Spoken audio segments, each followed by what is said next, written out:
Ќе ви кажам некои работи или детали, пошто вчера, гледајќи ги медиумите, право да ви кажам, се згрозило кои све аналитичари дојдува излегува и дадува анализа за обезбедувањето гранично, функционирањето на сегашното гранично обезбедување, караули, полициски станици и така натаму.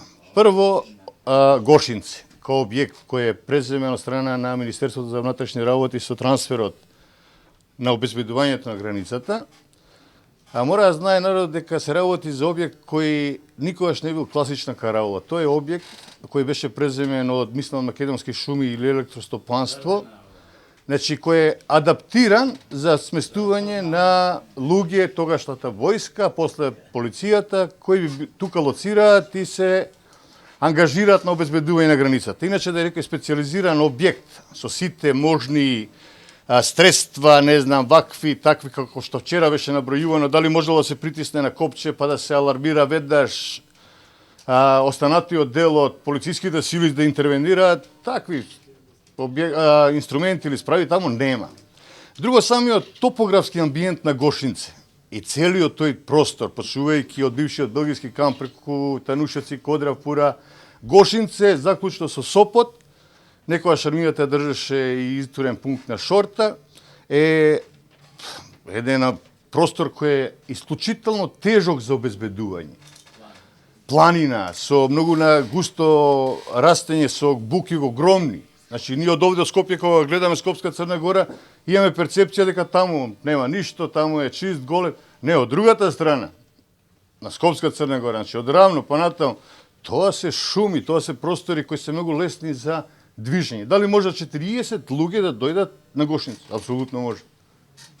Саѓате, и да никој тоа него во очи примети или што едно.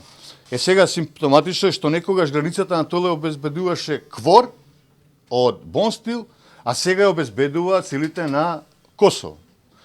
Но колку ја обезбедуваат, пошто и они длабински обезбедуваат, практично нема обезбедување на границата и она е многу порозна и тука можат луѓе да се движат и непречено да дојдат до Гошинци. Па и бројката 40 луѓе не е некоја голема бројка, тоа е зајак над вод. Значи вод е 30. Сега е тоа основното. Овде треба да се направи една паралела со настана. Прво вака. Значи први објекти кои можат да го поддржат Гошинце, тоа е подлабина полициската станица Матејче или линиски силите кои полицијата ги држи на Кодрафура, Танушевци и Сопот. Али тоа е огромен простор, а патиштата се и патната структура и таква катастрофална состојба да вие не можете да благовремено интервенирате. Сега се поставува прашањето, што четворица луѓе правеле на Гошинце? Дали биле во функција на обезбедување на границата, дали биле во инспекција на објектот? Не верувам дека Гошинце стално поседнат, не знам, тоа се работи по процедурите на МВР, али четворица луѓе да дојдат без соодветни средства за врски комуникација, со соодветно возило, заштитно и така натаму, и тука се најдат и баш во тој период да дојде некој да ги зароби, тоа е индикативно. Или тие што дошле ги заробат, совршено го знаеле планот на употреба на силите на Министерството за внатрешни работи за обезбедување на границата, али четворица не обезбедуваат. Значи не знам, лично не знам стварно, дали дошле во инспекција на објект, па овие тачно знаеле дека ќе дојдат во тој ден, во тој момент ќе нокеваат они тука, пошто 2,5 од Савајле, освен објектот, кај можеле да видат.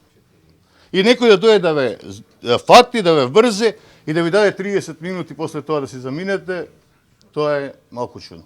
Значи, поготово тајмингот, дека некој знаел дека баш четворица луѓе ќе нокеваат во објектот Гошинце. Они, предпоставам, и со тие средства има директна врска со Матејче. Разбирате, а да не зборам за поновите средства со кои Министерството за внатрешни работи се опреми и опреми колку е опреми граничната полиција. А да вие пратите гранични полицајци на Гошинце без соодветна опрема, без возило, тоа е надвор од памет. Значи тоа е апсолутно надвор. На некого да му се слоши, а не да биде нападнат. И треба да му пружите медицинска помош со оваков начин. Друго, тајмингот на ангажирање на другите сили беше многу специфичен. Ние мора да направиме паралела. 2000 година нас ни ја земава, односно да робива патролата. Гранична. Али тоа беше заробување на гранична патрола. Истиот момент, кога патролата не одговораше на сигналот од Танушевци, на барање, и не се јавува, истиот момент се ангажираше апаратурата цела која е врзана за таков настан. А овде имаме ситуација, у 02:30 се случува настанот, а ангажирање на полициски сили и идење таму со пратење со камери и така натаму се случува после 14-15 сати. Тоа е недозволено.